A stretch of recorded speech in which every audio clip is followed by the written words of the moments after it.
What makes up a good life? When I look back on my own lifetime and I think about my childhood, I think about my teen years, I think about my college years, I even think about my 30s, there are certain parts of my life that I kind of have a sense that they were very joyous and fun and exciting. And there are other parts of my life, other years that I experienced, where I kind of have a sense that they were darker, more difficult, more painful. And I do this on a yearly basis too. Every year at Rosh Hashanah, I try to do my cheshbon nefesh, my inventory, and I think about the year that just passed. And sometimes I'll reflect and I'll think that my year was a very difficult year, a very trying year. And I'll hope for a Shana Tova, a good year, a sweet year in the year to come. And this even happens on a weekly basis. Some weeks are harder than others. Some are more joyful. Some are more energetic and playful. Our Parsha this week reviews the lifetime of one of our matriarchs, Sarah, who is considered in the rabbinic tradition as the ultimate Eshet Chayil, woman of valor. And it begins with a strange wording.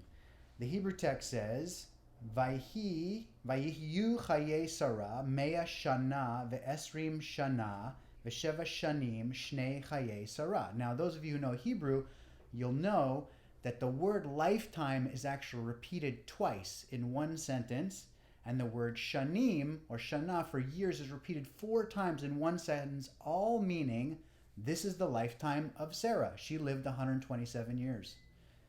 The rabbis have to ask the question, why is it that the word year or years is repeated 4 times? What is this supposed to tell us? There must be some hidden meaning. The great commentator on the Bible, Rashi, who lived 1,000 years ago, says that the word years is repeated to tell us something about the value of all the different aspects of her life. And that all of her life, when she was 20, and when she was 7, and when she was 100, were all equally good years. Because after all, this is Sarah. She's the great matriarch. She's the woman of valor. She was good at each era of her life. A Hasidic commentator comes later to question that and says, is it possible that all of her years were equally good? Kind of like my question. Looking back on my life, I had some dark years, some good years. Were they equal in some measure? And what he comes to teach is that when people live good lives, righteous lives, lives dedicated to spiritual values, yes, there will be times when we experience loss.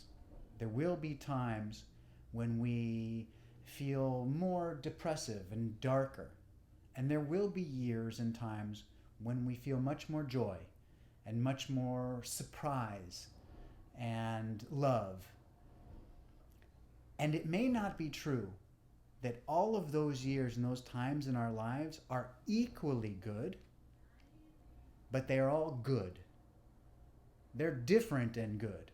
They're good because we look back upon them and we learn from them and we grow from them and we can feel grateful for them. Even in the moment they might have been dark or difficult, or even in the moment they might have been loving and joyful.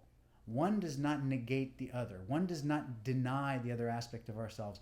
But each year that we live, growing, learning, reflecting, we can be like Sarah. We can be like Abraham. We can be people who live with valor and integrity. And like Abraham at the end of his life, Sarah is equated similarly. It says at the end of Abraham's life, just a chapter later, that he was Berech Bakol. He was blessed in all that he did. So too with Sarah. We may have difficult and dark days, but if we find an enduring love, an enduring capacity for goodness, dedicated to spiritual values and integrity, we all will find a time when we look back on our lives and we say, yes, despite everything that happened, it's true, I was blessed. No matter what I went through, I am still grateful that I did go through that for what I've learned and where I am today. Shabbat Shalom.